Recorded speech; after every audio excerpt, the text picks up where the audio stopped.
लक्षणात कहा गोपीनाथ पावेचे ना तुम्ही संत सारे कृपेचे सागर निरोप हा फार सांगा देवा अनाथ अज्ञानी कोणी नाही त्याला पायापी विठ्ठला ठेवी माझ तुम्ही संत सारे कृपेचे सागर निरोप हा फार सांगा देवा तुका म्हणे ऐसी करा निर्वाण तुका म्हणे ऐसी करा निर्वाण मग तो रक्षण करील माझे तुम्ही संत सारे कृपेचे सागर निरोप हा फार सांगा देवा विठ्ठल विठ्ठल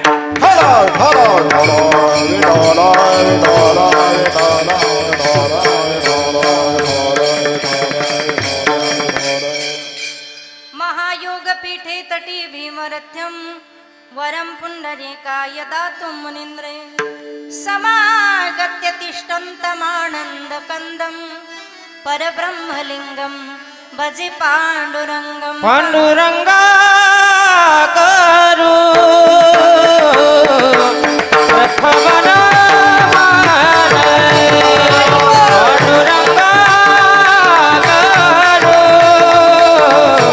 प्रथमना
संताचिया त्यांच्या कृपादाने कथेचा विस्तारू बाबाजी सद्गुरु दास तुका जयांचे केले या स्मरण होय सकळ वेद्यांचे अधिकरण तेची वंदू श्री चरण श्री गुरूंचे ते नमस्कारोनी आता ओम नमो ज्ञानेश्वरा करुणा करा दयाळा तुमचा अनुग्रह लादलो पावन झालो चराचरे मी कला कोसई काहीच नेने बोलतो वचने अति भाविका मस्तक हे पायावरी मस्तक हे पायावरी मस्तक हे पायावरी मस्तक हे पायावरी वारकरी संताचा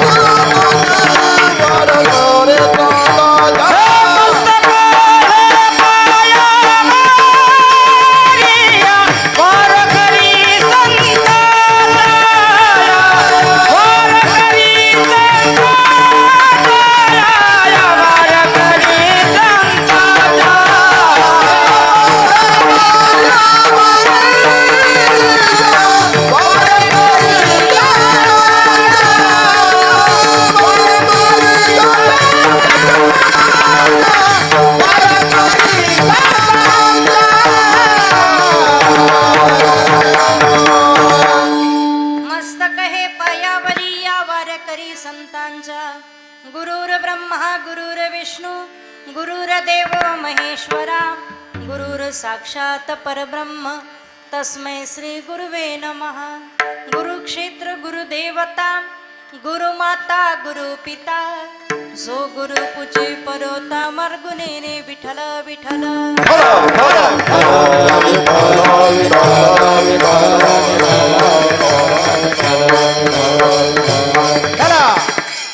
जायाचे शरीर जाई लक्षणात काहा गोपीनाथ पावेचे ना.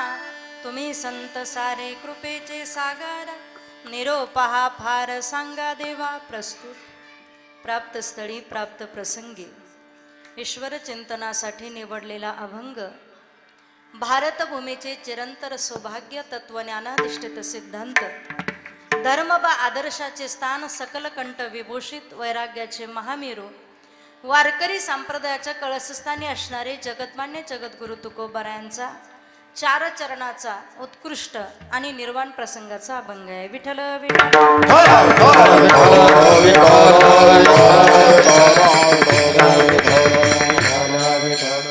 विठ्ठल विठ्ठल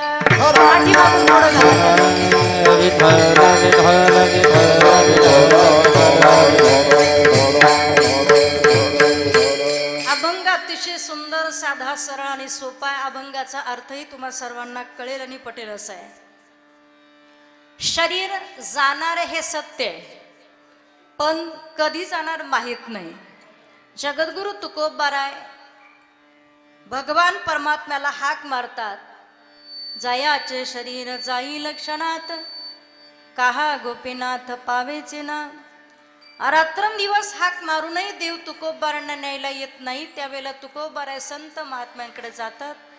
त्यांना विनंती करतात की तुम्ही संत कृपेचे सागर आहात, माझा निरोप माझ्या देवाला सांगा. निरोप हा फार सांगा देवा. जरी निरोप लहान वाटत असेल, छोटा वाटत असेल, तर तो मोठा करून सांगा. फार फार हा शब्द व्यवहारामध्ये अतिशय अग्रगण्य आहे की त्याच्या पुढे निर्मिती नाही. फार निरोप हा फार सांगा देवा. संत महात्म्याने तुकोबाराने विचारलं, तुकोबारा ठीक आहे, तुमचा निरोप आम्ही संत देवापर्यंत पोहोच करतो, पण निरोप नक्की सांगायचा कोणता? फार सांगायचा इथपर्यंत ठीक आहे, पण कोणता सांगायचा? तुकोबाराय सांगतात, माझ्या देवाला सांगा मी अनाथ आहे, माझ्या देवाला सांगा मी अज्ञानी आहे, आणि माझ्या देवाला सांगा मला कोणीच नाहीये. तुमच्या पायाजवळ जागा द्या असा निरोप एकदा सांगू नका. तुका म्हणे ऐसी करा निर्वाण, मग तो रक्षण करील माझे. असा निरोप जर माझ्या देवाला वारंवार जर तुम्ही सांगितला तर नक्कीच माझा भगवान परमात्मा मला न्यायला येईल. तुम्ही संत सारे कृपेचे सागर, निरोप हा फार सांगा देवा. असा या अभंगाचा अतिशय सुंदर आणि सोपा अर्थ आहे. विठ्ठल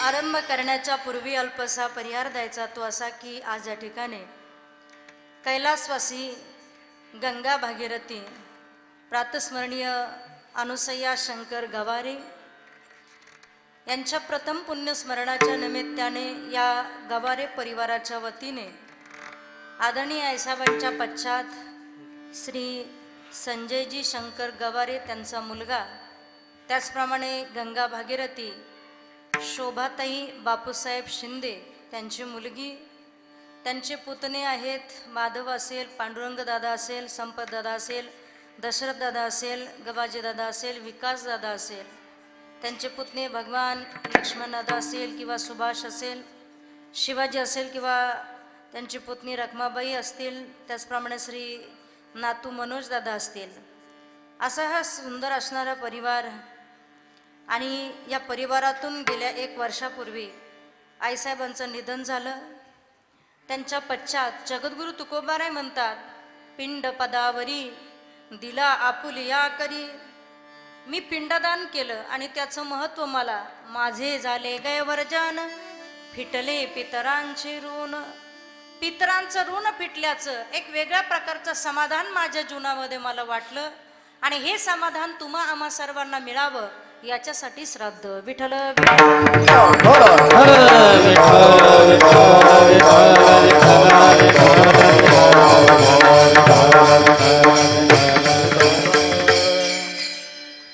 कार्यक्रमाला उपस्थित असलेले गवारे परिवारावरती प्रेम करणारी सर्व आप्तेष्ट सगळे सोयरे नातेवाईक समस्त ग्रामस्थ मंडळी, त्याचप्रमाणे या कार्यक्रमाला साथ करणारे सर्व भजनी मंडळी, सर्व आमच्या महिला भजनी मंडळी असतील, पुरुष भजनी मंडळ असेल, परिसरातून आलेले सर्व वारकरी असतील आणि विशेषतः या ठिकाणी कार्यक्रमाला गोड अशी साथ करणारे परम आदरणीय परमश्रद्धेय हरिभक्तीपरायण आमचे गुरुबंधू हर्षददादा ताजनी मृदंगाची सर्वांना मंत्रमुग्ध करतात एवढी सुंदर अशी साथ आदरणीय आमचे बाबासाहेबजी महाराज मगर आणि हार्मोनियमची साथ असेल संभाजी महाराज तांबे, संभाजी महाराज, तसेच राजू महाराज, राजू महाराज, अर्जुन महाराज, राजू महाराज, शिवा महाराज तांबे, शुभम महाराज, ही सर्व महाराज मंडळी या ठिकाणी या कार्यक्रमाला उपस्थित आहेत. जगद्गुरु तुकोबाराय म्हणतात, तुका म्हणे मज घडो त्यांची सेवा, तरी माझ्या दैवा पार नाही. देवा मला अशा थोर संत महात्म्यांची सेवा घडू दे की त्यांची सेवा घडल्यानंतर माझ्या दैवाला पारावारा राहणार नाही. अशा प्रकारचं सौभाग्य मी माझं समजते की तुम्हा सर्वांची सेवा मला आज या ठिकाणी या कार्यक्रमाच्या निमित्तानं घडते आहे. या कार्यक्रमाला साऊंडची साथ करण्यासाठी आमचे राहुल दादा असतील, आदिश्वरी साऊंड सिस्टीम, त्यांची सेवा लाभली आणि उपस्थित असणारे सर्व आप्तेष्ट सखे सोयरे सर्वांच्या चरणी विनम्र अभिवादन करून या सेवेला आरंभ करते. विठ्ठल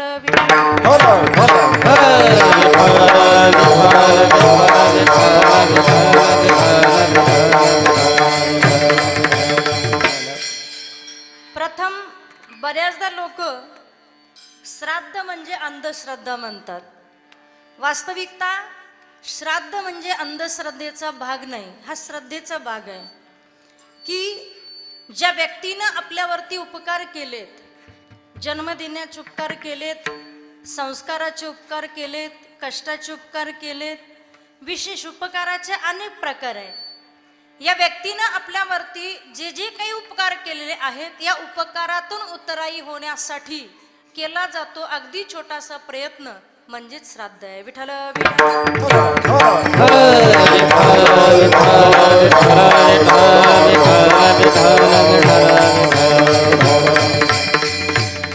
ज्यांच्या लाखो करोडो रुपयाच्या इस्टेटीवरती आज आपण मालक आहोत, पण केवळ ही पुण्याई त्यांची आहे आणि आजही आपण राहायला निवारा आहे, पाय ठेवायला जागा आहे, ही पुण्याई त्या आई वडिलांची आहे. आणि म्हणून त्यांच्या पश्चात झालेलं दान हे अतिशय महत्त्वाचं आहे. अन्नदानम महदानम, अन्नदानासारखं श्रेष्ठ दान या जगामध्ये दुसरं कुठलंच नाहीये. आणि म्हणून ज्या वेळेला श्राद्ध ही अंधश्रद्धा नाहीये.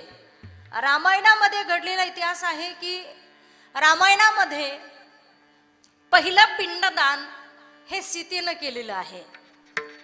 ज्या वेळेला प्रभू वनवासाला जातात, वनवासाला जाण्याचं कारण आपल्या सर्वांना परिचित आहे की ज्या वेळेला शुक्राने पाऊस अडवला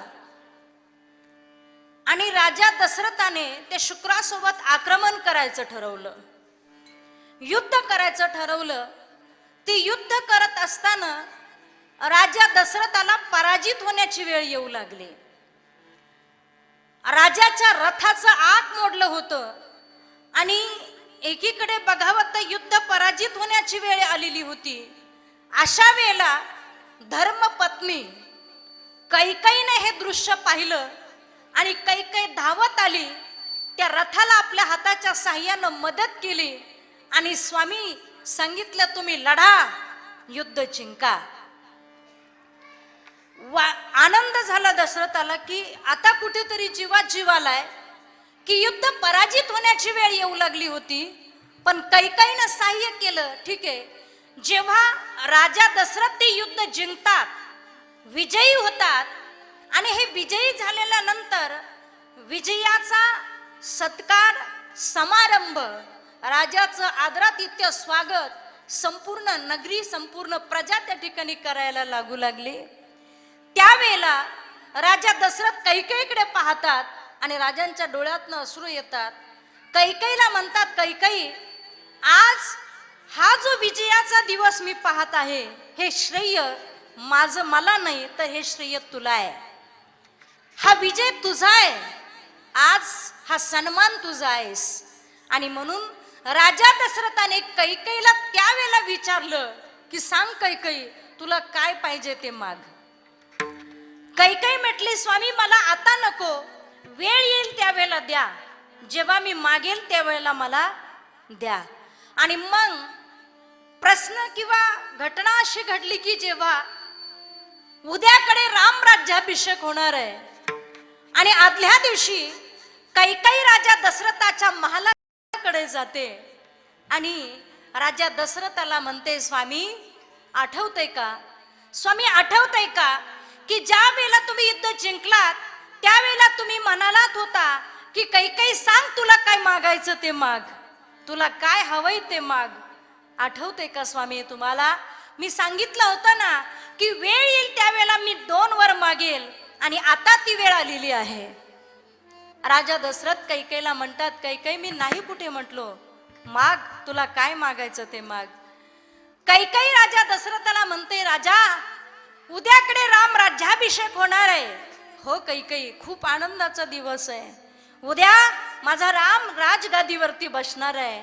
कैकेयी राजाला म्हणते, राजा उद्या राम राज्याभिषेक होणार आहे ना, माझा पहिला वर आहे, ज्येष्ठासी धाडावे दुरी दिगंतारा, कनिष्ठासी द्यावा राजपाट.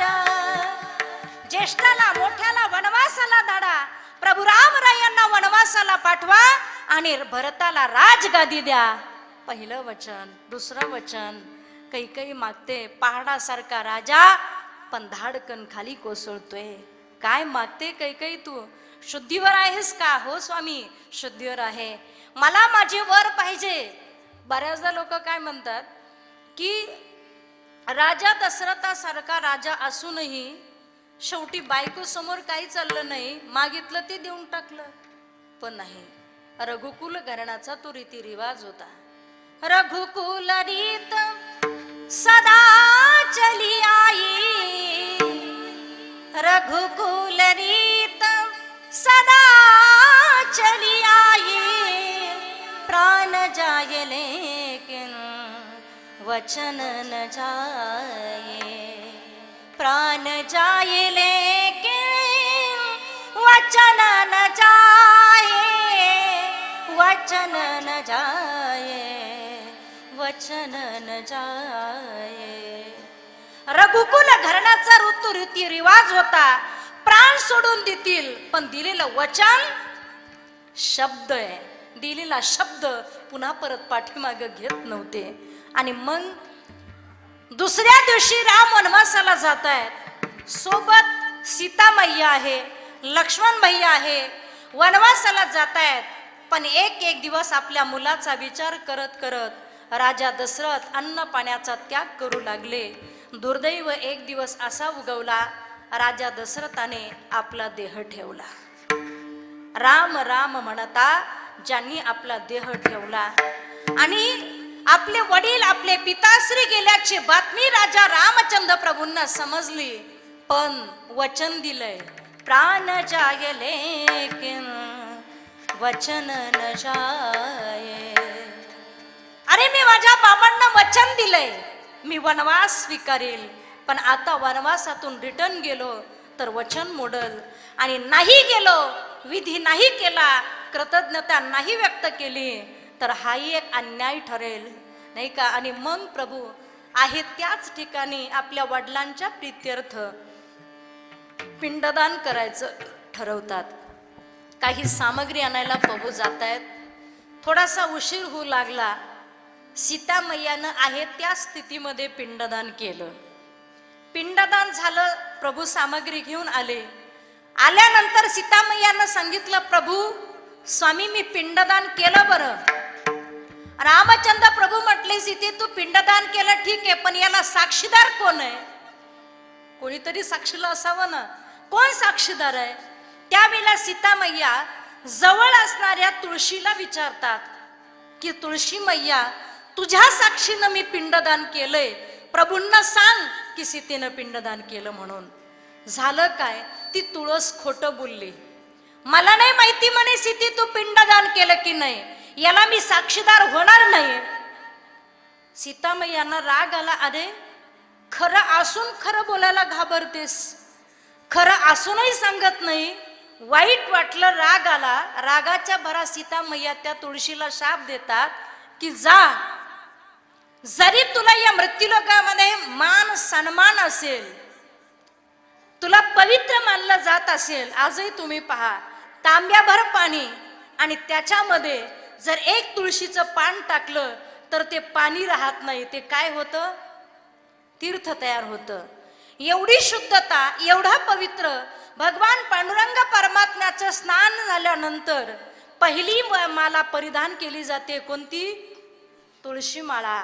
आम्ही वारकरी आहोत, माळकरी आहोत, पण कधी जेव्हा तुळशीची माळ आमच्या गळ्यामध्ये 108 तुळशीची माळ गळ्यात घातल्यानंतर 108 तीर्थाचं पुण्य, तीर्थ स्नान केल्याचं पुण्य आंघोळीनंतर प्रत्येक वारकऱ्याला मिळतं.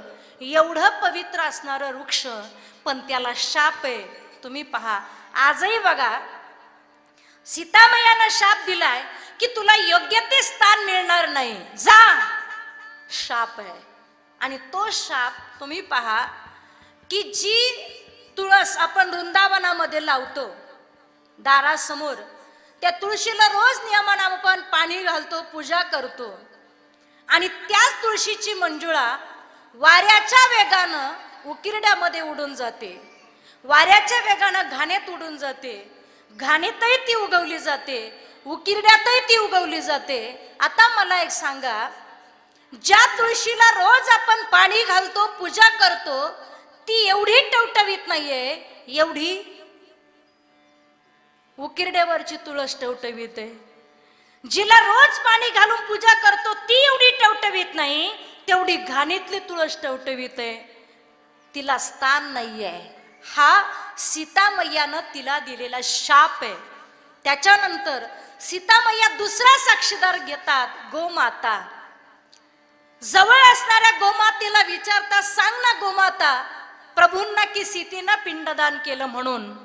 झालं काय, ती गोमाता सुद्धा खोटं बोलली. मला माहित नाही म्हणे सीते तू पिंडदान केलं की नाही.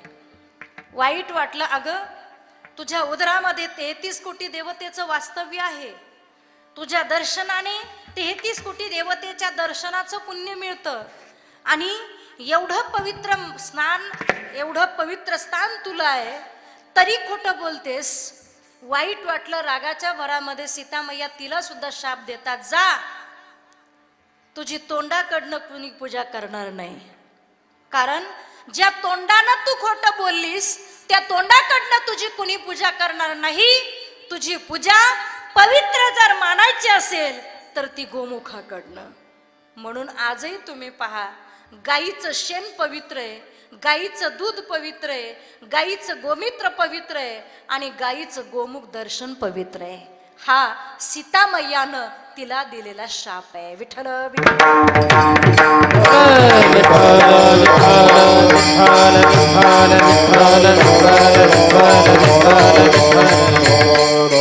त्याच्यानंतर तिसरा साक्षीदार सीतामैया घेतात, वटवृक्ष. वटवृक्षाला विचारतात, सांग ना वटवृक्षा, प्रभूंना की सीतेनं पिंडदान केलं म्हणून. झालं काय, तो वटवृक्ष खरं बोलला. सांगू लागला, प्रभू सीतामैयाने पिंडदान केलं बरं, याला साक्षीदार मी आहे. असं बोलल्याबरोबर आनंद झाला. आनंदाच्या भरामध्ये सीतामैया म्हणतात, हे वटवृक्षा, अरे खरं आहेस, खरं बोलला ना, तुला मी आशीर्वाद देते, तुला वरदान देते की तुला उदंड आयुष्य लाभेल, आणि हे आयुष्य जगत असताना तू अखंड तेजस्वी राहशील. तुम्ही आजही पहा, सगळ्या झाडामध्ये सगळ्यात जास्त आयुष्य हे कोणत्या वृक्षाला आहे? वडाला आहे, नाही का? वडाला सगळ्यात जास्त आयुष्य आहे. आणि म्हणून आमच्या महिला माता भगिनी वट सावित्री पौर्णिमेच्या दिवशी वडाला फेऱ्या मारतात. कशासाठी? बोला बोला. माझ्या पतीचं आयुष्य वडाच्या झाडाप्रमाणे उदंड आयुष्य लाभावं म्हणून, नाही का? आता झालं काय माहितीये का, विनोदाचा भाग सोडा, पण काही पुरुषाने नाही का बऱ्याचशा वर्षापासून काही महिला पीडित संघटना आहे का जी घरातल्या पत्नीला त्रासलेली लोक आहेत, त्यांनी काय केलं, वडाला उलट्या फेऱ्या मारल्या. जेव्हा त्यांना विचारलं की तुम्ही वडाला उलट्या फेऱ्या का मारल्या, त्याने सांगितलं ही बायको या जन्मात भेटली पण पुढल्या जन्मात नाही. मला मुद्दा एक सांगायचा आहे की वडाला ही सगळ्यात जास्त आयुष्य नाही का, वटवृक्षाला सगळ्यात जास्त आयुष्य आहे. सीतामाई आशीर्वाद देतात की जा तुला उदंड आयुष्य लाभेल आणि हे आयुष्य जगत असताना तू अखंड तेजस्वी राहशील. आजही तुम्ही पहा उन्हाळ्यामध्ये सगळ्या झाडांची पानं गळून पडतात पण वटवृक्ष पूर्णपणे झडत नाही. हा सीतामय्यानं त्या वटवृक्षाला दिलेला आशीर्वाद आहे.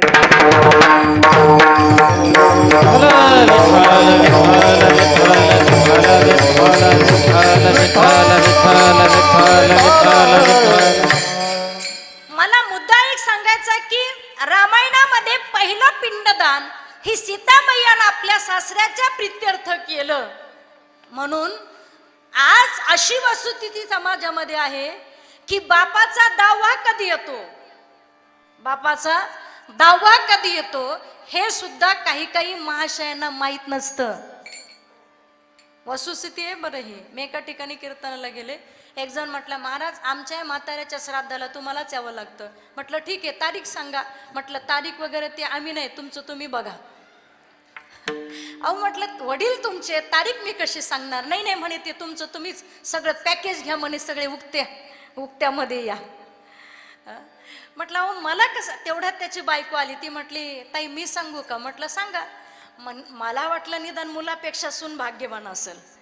ती म्हटली ताई, तिने एक कॅलेंडर आणलं, त्या कॅलेंडरवर तारखा लिहिलेल्या होत्या आणि त्या एका तारखेवर तिने लिहिलेलं होतं. ते कॅलेंडर माझ्या समोर ठेवलं. म्हटले ताई हे बघा, ज्या दिवशी आमची जर्सी गाय व्याली त्याच दिवशी आमचे सासरेबा वारलेले लिहून ठेवलंय. किती विचित्रपणा आहे नाही. म्हणून आज काळाची गरज आहे. बऱ्याचदा लोक याला अंधश्रद्धा म्हणतात पण हा अंधश्रद्धेचा भाग नाही. ज्या व्यक्तीनं आपल्यावर उपकार केलेत, ज्या व्यक्तीनं आपल्यासाठी हाडाची काढ केली आहे या जगामध्ये, जगद्गुरु तुकोबराय संतत्व सिद्ध करण्यासाठी मातृत्वाची उपमा संतत्वाला देत आहेत. लेकुराचे हित, लेकुराचे हित, लेकुराचे हित, लेकुराचे हित, लेकुरा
माऊलीचे चित्त ऐसी कळवळ्याची जाती करीला भावी न प्रीती. संतत्वाला मातृत्वाची उपमा देतात. लेकराचं हित कशात आहे हे शोधून अर्थात याचा विचार करणारी या जगातली पहिली देवता असेल तर ती कोण आहे? मातृदेवो भव, पितृदेवो भव, आचार्य देवो भव, अतिथी देवो भव. पहिली देवता या जगाच्या इतिहासामध्ये आमच्या हिताचा विचार करणारी कोण आहे? आई. ऐसी कळवळ्याची जाती करी लाभावी न प्रीती. वाहे माऊलीचे चित्त. जसं लहानस बाळ आहे, 2-3 महिन्याचं लेकरू आहे आणि ज्याला ती आंघोळ घालते, दूध पाजते, झोळीमध्ये झोपी लावते. झोळीमध्ये झोपी लावल्यानंतर शेतामध्ये काही काम करण्यासाठी ती माय जाते. अर्धा 1 तास होतोय, पण जरी शेतात काम करते तिचं लक्ष कामाकडे नसतं, तिचं लक्ष कुणाकडे असतं? पक्षिणी प्रभात चारी अतिदाय, पक्षिणी प्रभात चारी अतिदाय, प्रभात तारी आसदाय, भक्तिने प्रभात तारी आसदाय.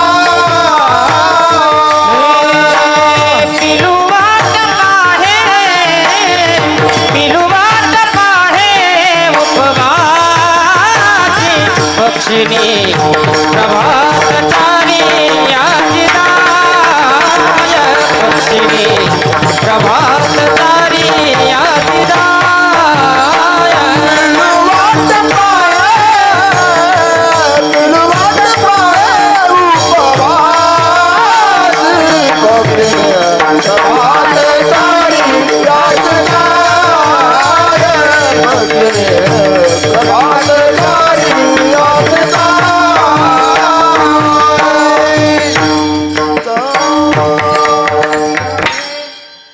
तिचं लक्ष कामाकडे असतं का हो? नाही.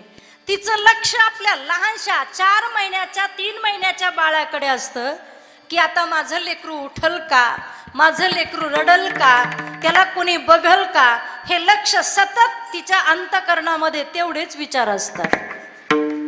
आणि अचानक ते बाळ झोपेतनं उठतं, भूक लागते, बोलता येत नाही, म्हणून ते रडू लागतं. आता मला सांगा, मुलाचं आणि आईचं बरंच अंतर आहे, शेताचं आणि घराचं बरंच अंतर आहे. इकडे लेकरू रडायला लागलंय, मला सांगा त्याच्या रडण्याचा आवाज आईपर्यंत पोहोचल का? नाही पोहोचणार. आईपर्यंत त्याचा रडण्याचा आवाज पोहोचणार नाही, हे सत्य आहे. पण याच्या पाठीमागे एक अजून एक सत्य आहे की मुलगा झोपेतनं उठला, त्याला भूक लागली असेल, तो रडत असेल, याच्या वेदना जिथं काम करते तिथं तिला होतात. त्याला मराठी भाषेमध्ये आईला पान्हा फुटला असं म्हणतायत. विठ्ठल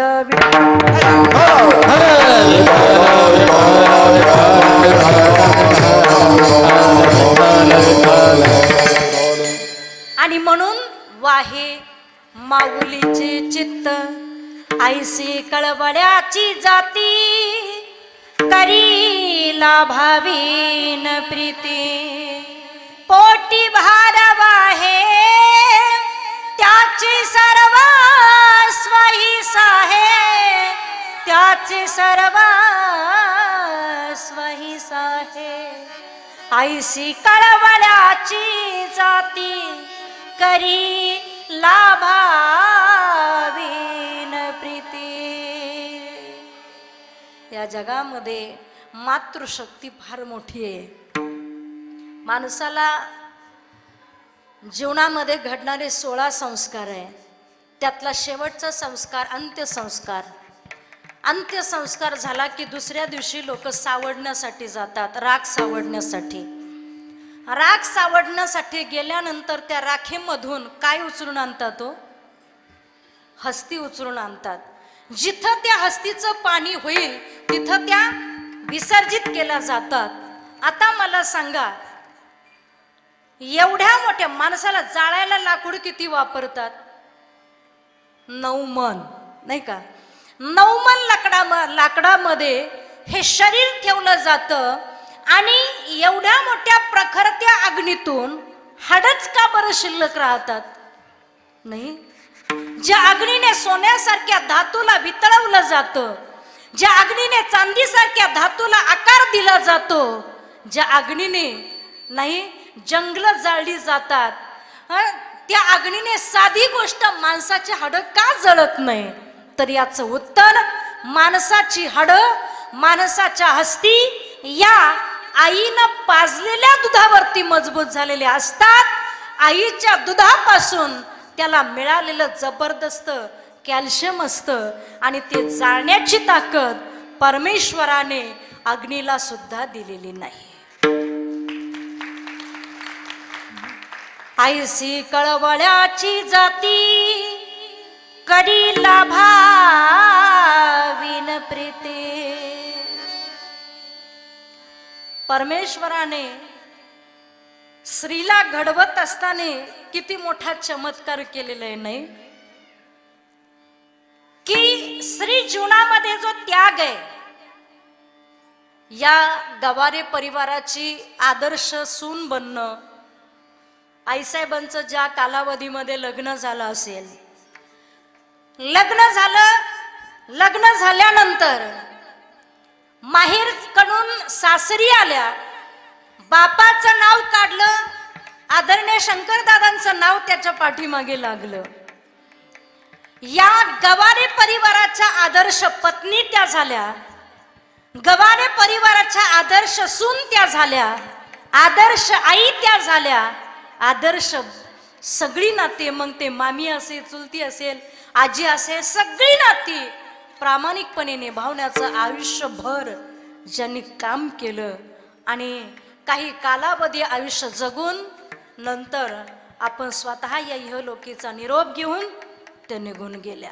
स्त्री जीवनामध्ये जे समर्पण आहे ना, ते पुरुष आपल्या जीवनात कधीच करू शकत नाही. 2 दिवस कुणाच्या घरी पाहुणं म्हणून गेलो तर तिसऱ्या दिवशी लगेच आपलं बिराड गुंडाळतो आपण.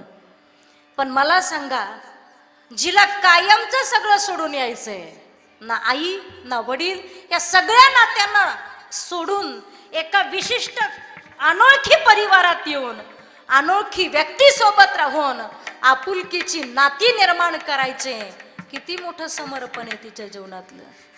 एखाद्या पावसाळा सुरू झाल्यावर नर्सरीतनं आपण रोपटं आणतो आणि आपल्या दारासमोर लावतो. ते रोपटं असं म्हणतं का, नाही आता मला नर्सरीमध्ये लावलं होतं, मी आता या गवारे परिवाराच्या दारासमोर अजिबात फुलणार नाही किंवा अजिबात फळणार नाही. ते भेद मानत नाही. गवारे परिवारानं लावलंय ना, पाणी घातलंय ना, ठीक आहे, या गवारे परिवाराच्या दारासमोर मला फुलावं लागेल आणि मला फळावं लागेल. तसं स्त्री जीवन आहे. या गवारे परिवारात आल्यानंतर आई बनावं लागेल आदर्श, पत्नी बनावं लागेल आदर्श, आणि आदर्श सून बनावं लागेल. सगळी आदर्शाची नाती तुम्ही पहा. आयुष्यभर घरातल्या सगळ्यांना काय काय आवडतं ते एकटीला माहीत असतं, पण तिला काय आवडतं हे आजवर कुणालाच माहीत नसतं. ते स्त्री जीवन असतं, नाही? वाहे माऊलीचे चित्त. म्हणून या जगाच्या इतिहासामध्ये मातृशक्ती एवढी महान आहे, एवढी महान आहे की एका कवीनं मनोगत केलं की मा तुला उपमा द्यावी असं ठरवलं ग, पण उपमा या शब्दामध्ये शेवटचं अक्षर काय आहे? मा आहे. शेवटचं अक्षरच मा आहे. तुला उपमा देऊ तरी कशाची?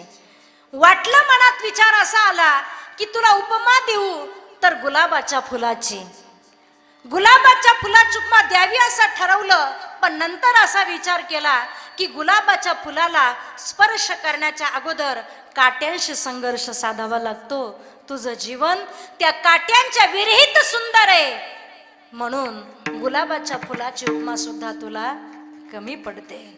नंतर विचार केला, तुला समुद्राची उपमा देऊ की काय? समुद्राची उपमा का?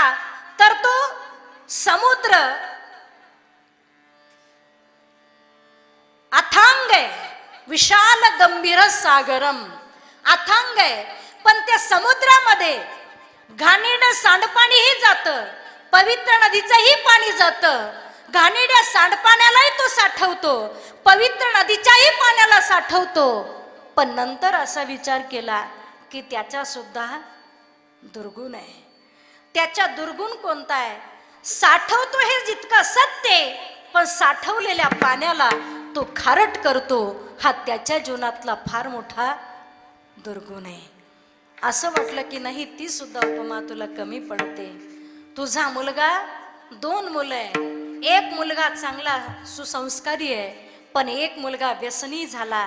तरी देखील दोघांवरती समान माया, समान प्रेम, आपुलकीनं तू दोघांनाही समान प्रेम देतेस. ही मातृशक्ती आहे. अमृताहुनी गोडा पाजिलास पाणा, आई तुझ्या ग मूर्तिवाणी या जगात मूर्ती नाही. अनमोल जन्म दिला ग आई, तुझे उपकार फिटणार नाही. नंतर विचार केला की तुला सूर्याची उपमा देऊ का? कारण सूर्य उगवतो आणि मावळतो, अंधाराचा नाश करतो आणि प्रकाशाचं दिग्दर्शन करतो. वाटलं तुला सूर्याची उपमा द्यावी, पण नंतर असा विचार केला की तू सूर्य दुपारच्या प्रहराला एवढा तापला, त्याच्या तापल्यानं सगळी माणसं सावलीला जाऊन बसले. तुझं जीवन त्या सूर्यापेक्षा तेजस्वी आहे, कारण तू तापत नाहीस, तू शीतल आहेस, नाही का? म्हणून सूर्याची उपमा सुद्धा तुला कमी पडते.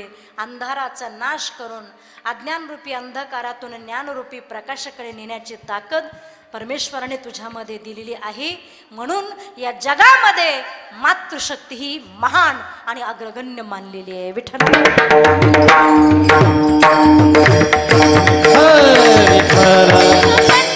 पुण्यस्मरण करतो किंवा अन्नदान करतो हा फार मोठा उपकार करतो असं नाही आहे. ही आपली कर्तव्य आहे, नाही का? फिटले पितरांचे ऋण. वास्तविकता तुकोबरा या मृत्यूलोकामध्ये आल्यानंतर प्रपंचही चांगला करतात आणि परमार्थ सुद्धा चांगला करतात. प्रपंच परमार्थ संपादन दोन्ही संपादन करतात. अगोदर तर तुकोबरांना या मृत्यूलोकात यायची इच्छा नव्हती. ज्या वेळेला देव तुकोबारांना म्हणतात, तुकोबारा तुम्हाला मृत्यूलोकात जावं लागेल. तुकोबारा म्हणतात, नाही जमणार देवा, मृत्यूलोकात मी जाणार नाही. देव तुकोबारांना म्हणतात, तुकोबारा तुम्ही सेवा कुणाची करायला आलात? तुमचे. बरं, मग माझी सेवा करावी असं वाटत असेल तर मृत्यूलोकात जा. तुकोबारा या मृत्यूलोकात यायला तयार होतात, पण येण्याच्या अगोदर देवाकडे जातात, विनंती करतात, देवा माझी 4 वचनं आहे, जर मला ती 4 वचनं तुम्ही दिली तरच मी मृत्यूलोकामध्ये जाईल. त्यातलं पहिलं वचन तुकोबारा देवाकडे मागतात, देवा जाईल तर माझ्या मर्जीनं. दुसरं वचन तुकोबारा मागतात, देवा राहील तर माझ्या मर्जीनं. तिसरं वचन तुकोबारा मागतात, देवा येईल तर माझ्या मर्जीनं. आणि चौथं वचन तुकोबारा देवाकडे मागतात, देवा मला न्यायला तू आला पाहिजेस. रात्रंदिवस तुकोबारा देवाला हाक मारतात. हाक मारूनही देव तुकोबारांना न्यायला येत नाही. अशा वेळेला तुकोबारा पहिल्या चरणामध्ये भगवान परमात्म्याला संत महात्म्याकडे विनंती, जायाचे शरीर जाईल जनात, जायाचे शरीर जाईल जनात, जायाचे शरीर जाईल जनात, जायाचे शरीर जाईल जनात, जायाचे शरीर जाईल क्षणात, जायाचे शरीर जाईल क्षणात, जायाचे शरीर जाईल क्षणात, जायाचे शरीर जाईल क्षणात, जायाचे शरीर जाईल जनात, जायाचे शरीर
शरीर जाईल क्षणात, कहा गोपीनाथ पावेचे ना.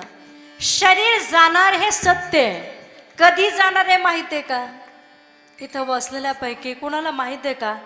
8 दिवसाने, 15 दिवसाने, महिन्याने, 2 महिन्याने, 6 महिन्याने, 4 वर्षाने, 5 वर्षाने, 10 वर्षाने, 20 वर्षाने कोणी कधी जाणार आहे माहित आहे?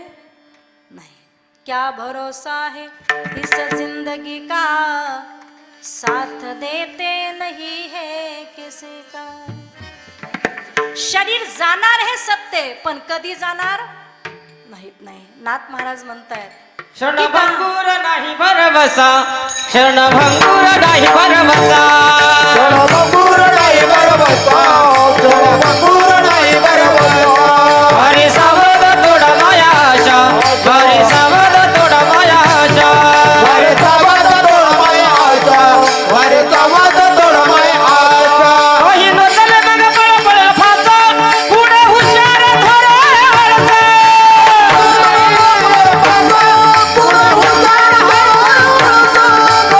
हे राम राम स्मराले, राम राम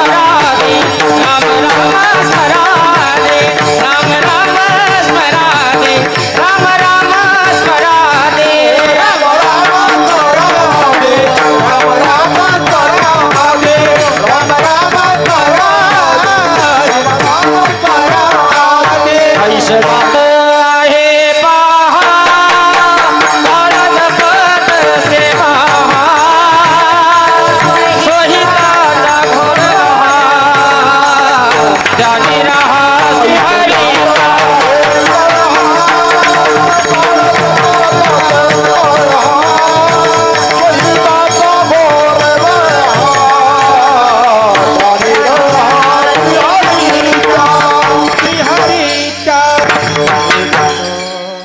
आयुष्य जात आहे पहा, काळ जपत से महा. स्वहिताचा घोर वहा, ध्यानी रहा श्रीहरीच्या, ध्यानी रहा श्रीहरीच्या, ध्यानी रहा श्रीहरीच्या. आयुष्य, माणसाला आयुष्य किती आहे? 100 वर्ष. अल्पायुष्य मानव देह, शत गणिले ते अर्धरात्र खाय. 100 वर्षाचं आयुष्य आहे. अर्धरात्र ते अर्धे रात्रीनं घेतले, शत गणिले वजा केले, अर्धरात्र खाय. उरले 50. मध्ये बालत्व पीडा रोग क्षय, काय भजना ते उरले ते पाया ग. राम राम स्मरादे, राम राम स्मरादे. 100 वर्षाचं आयुष्य. एकदा माणूस, बैल, कुत्रा आणि गाढव हे चौघं देवाचं आयुष्य मागायला गेले. बरं, आता त्यातल्या चौघाने देवाला विनंती केली, आम्हाला आयुष्य द्या. देवानं सगळ्याला 40-40 वर्ष आयुष्य देऊन टाकलं. माणसाला 40, बैलाला 40, कुत्र्याला 40, गाढवाला 40. माणसाने समाधान व्यक्त केलं, पण घरी आल्यानंतर हे 3 प्राणी विचार करतात, 40 वर्ष घेऊन करायचं काय? नाही का? बैल म्हणतो, अरे आपलं सगळं आयुष्यच कष्ट करण्यात जाणार आहे, नाही का? मग मिळाला चारा तर खावं, नाही तर उपाशी राहावं लागेल. ना कोणाला बोलता येईना, ना कोणाला रागवता येईना. नको 40 वर्ष. त्याच्यानंतर कुत्र विचार करताय, एक तर अगोदरच आपली हाडाड आहे, नाही मिळाली भाकर तर खावी, यानं हाड म्हणावं त्यानं हाड म्हणावं, नको 40 वर्षाचं आयुष्य. त्याच्यानंतर गाढव म्हणतात, अगोदरच लोक आपल्याला मूर्ख म्हणतात, नाही, आणि ओझे वागवण्यात आपलं सगळं आयुष्य जाणार. 40 वर्ष घेऊन करायचं काय? हे 3ही प्राणी देवाकडे आले. देवाला म्हटले, देवा 40 वर्ष जरा जास्त होतंय, बरं जरा थोडं कमी करा. देव म्हटले, बाजारचा भाजीपाला आहे का कमी करायला? बरं नाही कमी ना. मग हे 3ही प्राणी एवढे बुद्धिवान, हे 3घही जण माणसाकडे आले. कुणाकडे? माणसाकडे. आणि माणसाला विनंती केली की आम्हाला देवानं जे 40 वर्षाचं आयुष्य दिलं, हे जरा आम्हाला जास्त झालंय, तुम्हाला घेता का? माणूस काय म्हटला? चालेल. नाही, माणसाने या 3ही प्राण्यांचे निम्मे आयुष्य स्वतःला घेतले. बैलाचे 20 वर्ष, कुत्र्याचे 20 वर्ष आणि गाढवाचे 20 वर्ष. 20 त्रिक 60 आणि अगोदर देवानं दिलेले 40 मिळून किती झालं? 100 आता गणित बघा 40 वर्षापर्यंत थकत नाही, पण 40च्या पुढे गेला की गुडघे साथ देत नाही, नाही का, शरीर साथ देत नाही, मग तरी बळजबरीनं शेतामध्ये राबतो. त्यावेळेला गावातली लोक मित्र परिवार सगळे नावं ठेवतात, अहो 40 ओलांडली, मुलगा करता झालाय तरी हे शेतामध्ये बैलासारखं राबतं. आयुष्य कुणाचं आहे? 50 आणि 60 बैलाचं. 70 आणि 80च्या पुढे गेला की मग सुनबाई घरामध्ये येते. हा सुनबाईवर एकपट ताण टाकतो, मुलावर एकपट ताण टाकतो. मुलं म्हणतात अहो आमच्या बाबाने चुपचाप बसावं, खावं प्यावं, सुखात राहावं का नाही. अहो हे कुत्र्यासारखं वसवस करते. आयुष्य कुणाचं आहे? कुत्र्याचं. 90 आणि 100 ओलांडली, जागा तीच, बसायला तीच, उठायला तीच, झोपायला तीच, खायला तीच, थुंकायला तीच, नाही का. खोबऱ्याची वाटी झाले असे तोंड. आणि मग घरातली माणसं वैतागतात, कुठपर्यंत जागेवर सगळं करायचं. आमच्या वडिलाची एवढी बिकट अवस्था आहे, गाढवासारखी लोळतात, गाढवासारखी खातात. आयुष्य कोणाचं आहे?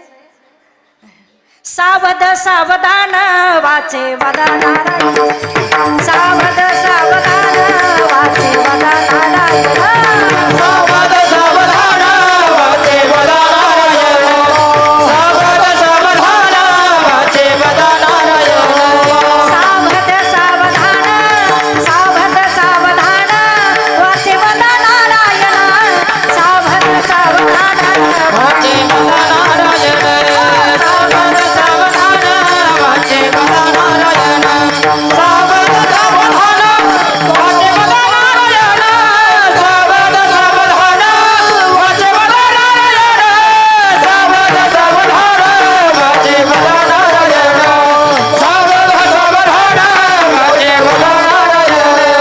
एक शतक पूर्ण झाला, आला कसा वाया गेला. एक शतक पूर्ण झाला, आला कसा वाया गेला. रामदास स्वामी म्हणे योगी सावध झाला, रामदास स्वामी म्हणे योगी सावध झाला. सावध सावधान वाचे वदा नारायण, सावध सावधान वाचे वदा नारायण, वाचे वदा नारायण, वाचे वदा नारायण. एक शतक पूर्ण झाला, आला तसा वाया गेला. काही माणसं जन्माला येतात, पण कशी जन्माला आला ह्याला आणि पाणी वाहून म्याला, गाढवासारखी, नाही का. एक शतक पूर्ण झाला, आला तसा वाया गेला. पण काही माणसं अशी जन्माला येतात, व्यक्ती म्हणून नाही, तू का म्हणे का मरण्याची सरे, तू का म्हणे का मरण्याची सरे, उत्तमची कीर्ती मागे उत्तमाची उरे, कीर्ती मागे तुका म्हणे का मरण्याची सरे, तुका म्हणे का मरण्याची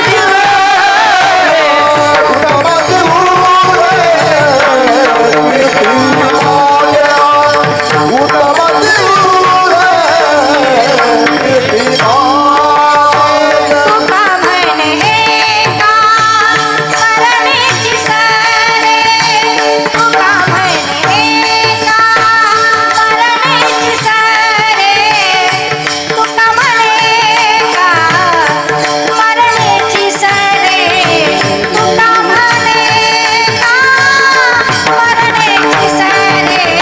उत्तमाची उरे,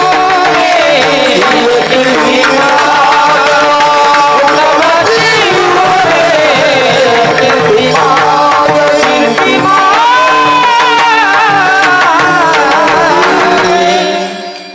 व्यक्ती म्हणून नाही तर व्यक्तिमत्व म्हणून जगतात. नाही, जसं एखाद्या परिवारातली आई आहे, स्वतःसाठी नाही कुटुंबासाठी. उत्तमची उरे कीर्ती मागे. तुमच्या माझ्या बाबतीमध्ये सोडा, संतांचं जीवन किती व्याप्त आहे हो, किती सुंदर आहे, किती देखणं आहे. की आजही 750 वर्ष झाले. मला सांगा, ज्ञानोबारांना कोणी पाहिलं का? नाही. जगद्गुरु तुकोबारांना कोणी पाहिलंय का? नाही. पण आजही ज्ञानोबाराकडे बघताना भाव तोच आहे. जगद्गुरु तुकोबाराकडे पाहताना भाव उत्तमची भुरे कीर्ती मागे. व्यक्ती निघून जातात. भारताच्या गाणं कोकिळा लता दिदी जरी आपल्यात नसल्या, पण आजही त्यांचा आवाज, आजही त्यांनी केलेलं काम कार्य हे जिवंत आहे. पुणे जिल्ह्यामध्ये थोर अनाथांच्या माई सिंधुमाई सपकाळ अनेक नवजात बाळकांना नाही का अनाथांची माय बनण्याचं एक समर्पण आईसाहेबाने माईंनी संपूर्ण महाराष्ट्रातील अनाथांना दिलं. आजही माई जरी नसल्या, पण त्यांचं अस्तित्व, अनाथांची माई म्हटलं तर प्रत्येकाच्या मुखामध्ये पहिलं नाव येईल ते कुणाचं? राहिल्या त्या कीर्ती जगा माझी गेले दिगंबारा ईश्वरा विभूती गेले दिगंबारा ईश्वर विभूती राहिल्या त्या कीर्ती जगा माझी राहिल्या त्या कीर्ती जगा माझी जगा माझी. आणि म्हणून शरीर जाणार हे सत्य, पण कधी जाणार माहित नाही. नाथ महाराज सांगतात, काळ न पाहे हाट, काळ न पाहे हाट, काळ न पाहे घाट, काळ न पाहे अवस, काळ न पाहे दिवस. काळ हाट बघत नाही. हाट म्हणजे बाजार. बुधवारच्या बाजारला गेलो लोणीला, बाजार घेतला आणि घरी निघालो. पण अर्ध्या रस्त्यावर आल्यावर घरून फोन आला, लेक जावई आलेत, काहीतरी गोडधोड घेऊन या. पुन्हा गेलो, दुकानातनं गोडधोड घेतलं, पिशवी गाडीला टांगली, गाडीवर बसलो, गाडी चालू करणार तेवढ्यात अचानक अटॅक आला. नाथ महाराज सांगतात ती उभी खोटी नाही बरं. अटॅक आला. पहाडासारखा माणूस धाडकन खाली कोसळला. पिशवी अस्ताव्यस्त पडली, गाडी अस्ताव्यस्त पडली, मोबाईल अस्ताव्यस्त पडला. घरातली त्या दुकानातली माणसं धावत आली, उचललं. कोणी पाणी पाजतं, कोणी छाती दाबतं, कोणी फोन घेतं, कोणी घरच्या लोकांना फोन करते. घरची लोक आली, उचललं, दवाखान्यात नेलं. डॉक्टरला सांगितलं, डॉक्टर साहेब आमच्या पेशंटच्या वजना एवढा पैसा द्यायला आम्ही तयार आहे, पण आमच्या पेशंटला वाचवा. डॉक्टरांनी चेकिंग केल्यानंतर सांगितलं, आता तुम्ही या व्यक्तीच्या वजना इतका काय, वजनाच्या दुपटीनं जरी पैसा खर्च केला तरी आता हे पेशंट जगू शकत नाही. नाथ महाराज सांगतात, काळ न पाहे हाट, काळ न पाहे घाट. काळ घाट बघत नाही. हायवेवरनं काही गाड्या जातात, अचानक एखाद्या गाडीचा अपघात झाला, पण त्याच्यात समजा कदाचित 6 प्रवासी आहेत, 6 जण जातात का? नाही. त्याच्यातले 2 जागीच जातात, त्याच्यातले 2 गंभीर जखमी होतात, आणि त्याच्यातल्या 2घांना साधं खर्चट सुद्धा नाही. का? काळ त्यांचा तिथे नाहीये. जिने तुझी वरी माप भरे, हो जिने तुझी वरी माप भरे,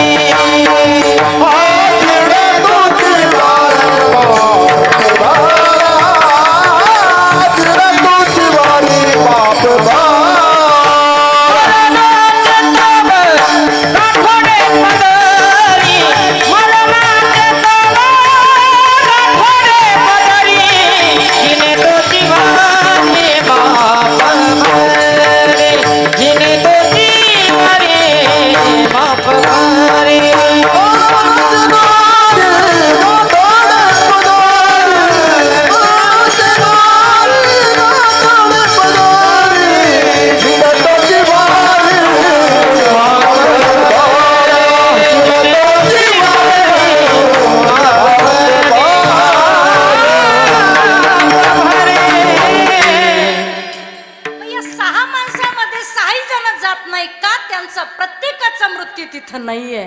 त्याच्यानंतर नाथ महाराज म्हणतात, काळ न पाहे आवस, काळ न पाहे दिवस. काळ आवस म्हणजे आमोशा पाहत नाही.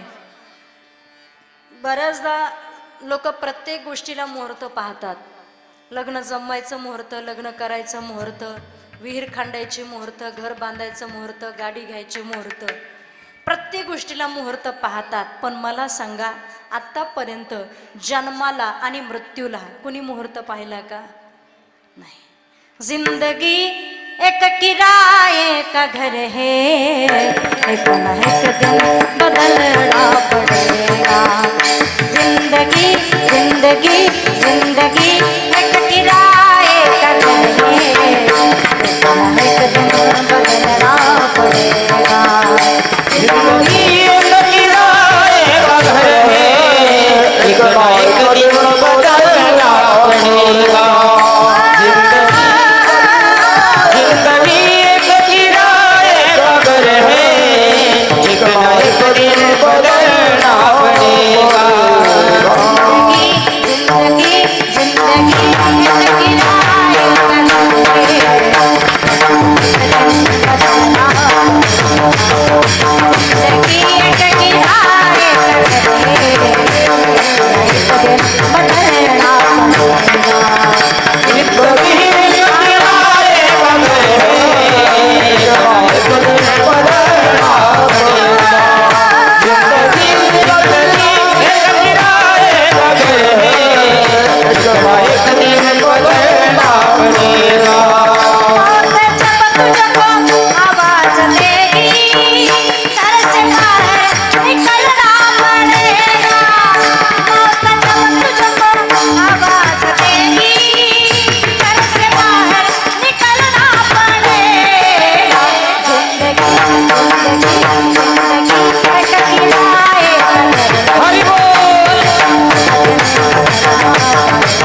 जिंदगी एक किराए का घर एक ना एक दिन बदलना पडेगा. काळ न पाहे आवस. विनोद आहे, कधी कधी एखादा चांगला वारकरी, गळ्यात तुळशीची माळ, आळंदी पंढरीची वारी, दान धर्म भजन कीर्तन असा करणारा वारकरी, दुर्दैवानं त्या वारकऱ्याचा मृत्यू अमावस्येच्या दिवशी होतो. आता आयुष्यभर चांगल्या माणसाला काही सगळीच मुख चांगली म्हणतात असं नाही, त्याला नावही ठेवणारे असतात. आयुष्यभर त्याला नावं ठेवणारी मेल्यावर काय म्हणणार आहे का चांगला गेला? ती नावं ठेवणार आहे, त्याच्यात चांगलीही नावं ठेवू लागतात अजून काही. आणि मग ती म्हणतायत करून करून भागला शेवटी आमोशालाच गेला. दुर्दैव. कधी कधी असं होत असतं, ज्यानं कधी दान नाही, ज्यानं कधी माळ नाही, ज्यानं कधी एकादशी पाहिली नाही, ज्यानं कधी धर्म सांभाळला नाही, दारू पिऊन रोज गटारीत लोळला, आणि तो माणूस सोमवारच्या दिवशी एकादशीला जातो. मग असं म्हणता येईल का तो फार भाग्यवान होता, वारकरी होता, दानशूर होता?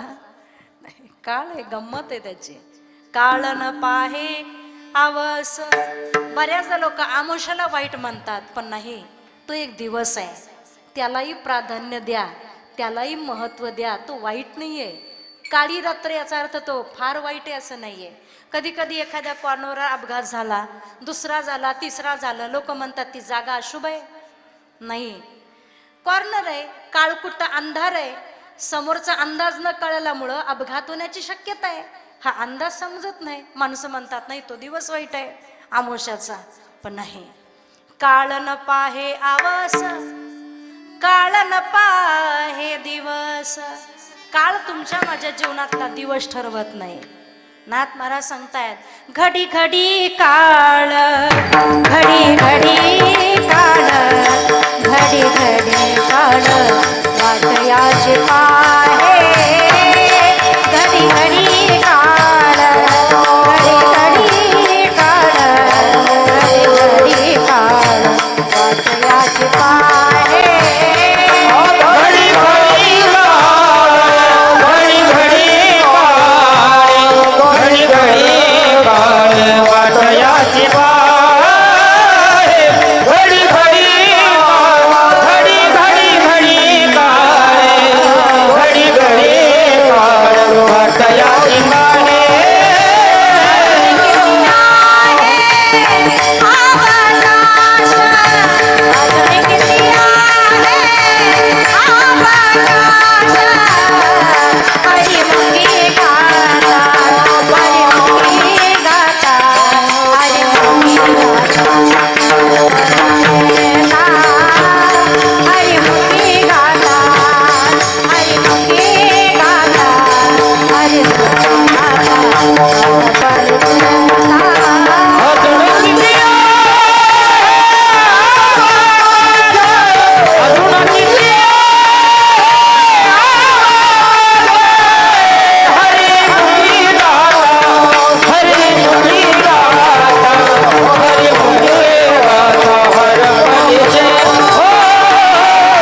घडी घडी वाटयाची पाहे अजूनही किती आहे अवकाश नाही का. आणि म्हणून काळ आयुष्याची वाट बघतोय. शरीर जाणार हे सत्य, कधी जाणार माहीत नाही. काहा गोपीनाथ पावेचिना रात्रंदिवस हाक मारून देव तुकोबारांना न्यायला येत नाही. त्यावेळेला तुकोबाराय संत महात्म्यांना विनंती करतात, तुम्ही संत सारे कृपेचे सागर निरोप हा फार सांगा देवा. तुम्ही संत कृपेचे सागर आहात, माझा निरोप माझ्या देवाला सांगा नाही का. कसा सांगा, फार सांगा. आता निरोप हा फार फार करून सांगणं म्हणजे एखादा मुलगा मुंबईला सर्व्हिसला आहे आणि खूप दिवस झाले आई वडिलांना भेटायला आला नाही. आई वडील फोन करतात, आग्रह करतात, तरी येत नाही. एक दिवस झालं काय, शेजारचा एक मुलगा काही कामानिमित्तानं गावाकडे आलेला आणि आईसाहेबांनी त्याला पाहिलं, विचारलं कधी आलास रे बाबा. काय नाही, 2 दिवस झाले. जाणार कधी आहेस? उद्या जाणार आहे. बरं, गेल्यानंतर माझ्या मुलाला एक निरोप सांगशील का? कुठला निरोप सांगायचा आईसाहेब? आईसाहेबांनी सांगितलं, बाबा माझ्या मुलाला सांग की तुझे वडील खूप आजारी आहेत, तुझे वडील आजारी आहेत. पण नुसते आजारी असं सांगू नको, त्याला सांग तुझे वडील फार आजारी आहेत, तातडीनं तुला गावाकडे बोलावलंय असं जाऊन त्याला सांग. हा मित्र दुसऱ्या दिवशी मुंबईला गेला, आपल्या मित्राला भेटला आणि त्याला सांगितलं, ए बाबा वडील आजारी आहेत बरं, पण नुसते आजारी असं समजू नकोस, कानामागं टाकशील. नुसते आजारी नाही तर किती आजारी आहेत, फार आजारी आहे. जा, तुझी कामं मी करतो पण तू जा. हा तातडीनं गावाकडे आला, पाहतो तो वडील आजारी नाही, आई आजारी नाही. आणि मग आईला विचारलं, आई असा निरोप का ग पाठवला? आईनं सांगितलं, अरे बाळा अनेकदा तुला निरोप दिलेत, फोन केले, भेटायला ये, पण तू एकदाही भेटायला आला नाही. तुला तातडीचा निरोप मित्राच्या माध्यमातून पाठवण्याचं कारण एकच होतं की तू भेटायला यावं. याच्यासाठी निरोप हा फार सांगा देवा. माझी भाकावी करुणा विनवा पंढरीच्या राया. रात्रंदिवस वाट पाहून देव तुकोबारांना न्यायला येत नाही. तुकोबारा संत महात्म्यांना सांगतात, माझा निरोप सांगा. संत महात्मे पुन्हा विचारतात, तुकोबारा ठीक आहे हो, तुमचा थोडका निरोप आहे, फार करून सांगतो, पण निरोप नक्की सांगायचा कोणता? तुकोबारा अभंगाच्या 3ऱ्या चरणामध्ये अनाथ अज्ञान कोणी नाही द्याला, अनाथ अज्ञान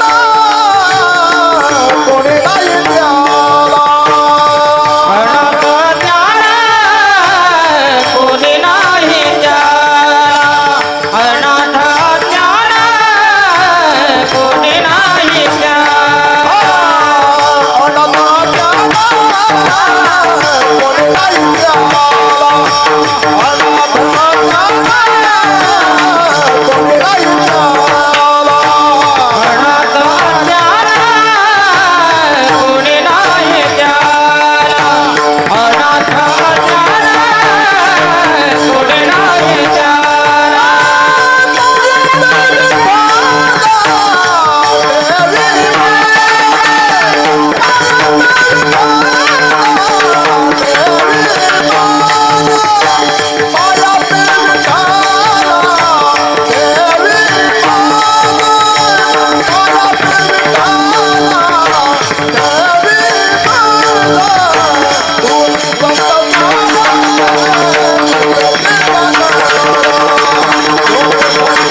कोणी नाही त्याला पायापी विठ्ठला ठेवी माझ तुकोबराय. संत महात्म्याला सांगतात मी अनाथ आहे. तुकोबराय वेड लागलं का तुम्हाला? अनाथ कुणाला म्हणतात? ज्याला आई नाही वडील नाही, ज्याला भाऊ नाही बहीण नाही, ज्याला कुठले नाती गोती नाही त्याला आपण अनाथ म्हणतो. तुम्हाला तर सगळे आहेत, तरी तुम्ही अनाथ म्हणता. तुकोबराय म्हणतात बाबा जन्माला येणारा प्रत्येक माणूस हा अनाथच असतो.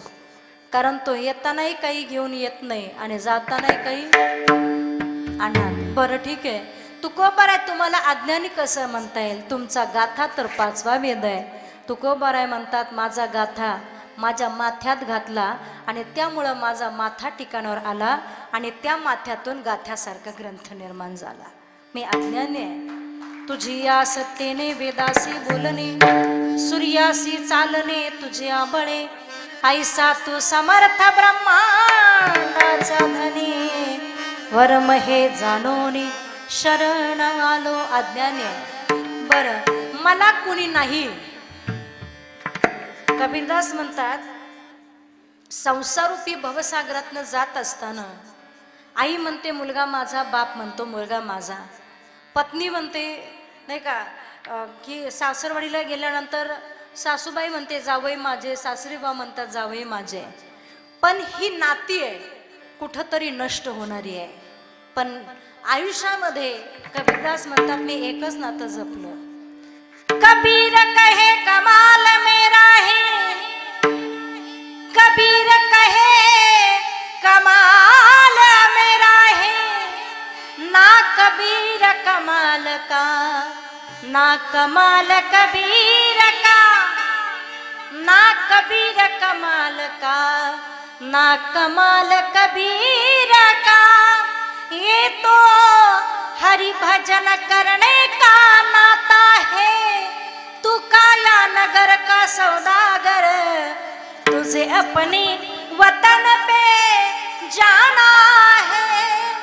ज्या वतनावरनं तुम्ही आलात त्या वतनाला तुम्हाला मला जायचंय. म्हणून कोणी नाही त्याला पायापी विठ्ठला ठेवी मज, मला तुमच्या पायाजवळ जागा द्या असा माझा निरोप माझ्या देवाला एकदा सांगू नका. किती वेळा सांगा? 4थ्या चरणामध्ये. तुका म्हण ऐसी करा निरवा, तुका म्हण ऐसी करा निरवा, तुका म्हण ऐसी करा निरवा, तुका म्हण ऐसी करा निरवा, तुका म्हण ऐसी करा निरवा, तुका म्हण ऐसी करा निरवा, तुका म्हण ऐसी करा निरवा,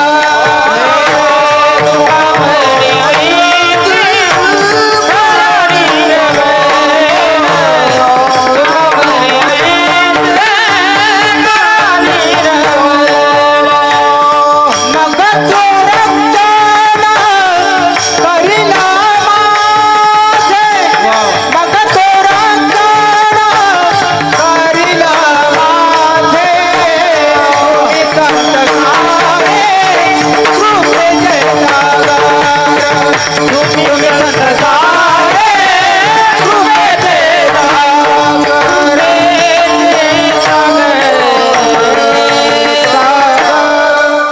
तुका म्हणे ऐसी करा निर्वण, मग तो रक्षण करील माझे. तुकोबरांचा निरोप संत महात्म्याने देवापर्यंत पोचवला. अखिल कोटी ब्रह्मांड नायक भगवान परमात्मा जगदवंदनीय जगद्गुरु तुकोबरांना न्यायला येतात. गरुडावर बैसोनी माझा कैवारी आला, अंतकाळी विठो आम्हासी पावला, कुणी सहित झाला गुप्त तुका. या अभंगामध्ये विशेष एकच आहे की तुम्ही आम्ही रात्रंदिवस ज्या देवाची वाट पाहतो, तुम्हाला मला देव तर बाजूलाच आहे, पण साधा यम लवकर न्यायला येत नाही. हे तुमच्या माझ्या जीवनाचं दुर्दैव आहे. जगद्गुरु जगदवंदनीय तुकोबारांनी देवाला हाक मारली तर जगाचा मालक तुकोबारांना न्यायला येतो. गरुडावर बैसोनी माझा कैवारी आला.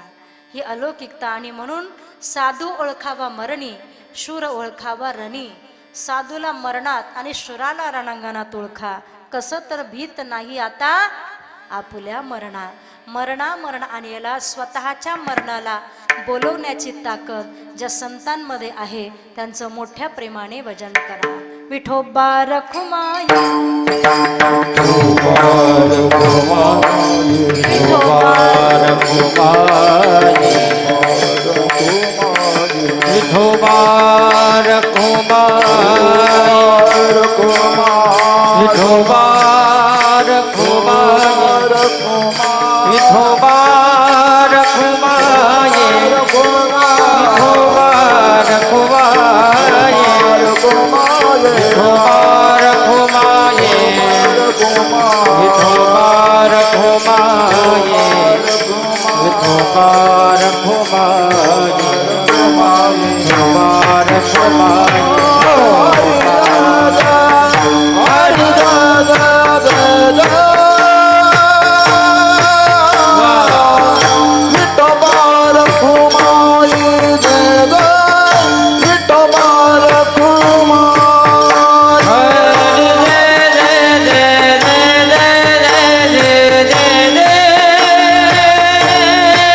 नाही विचारिला अधिकार मी आपला.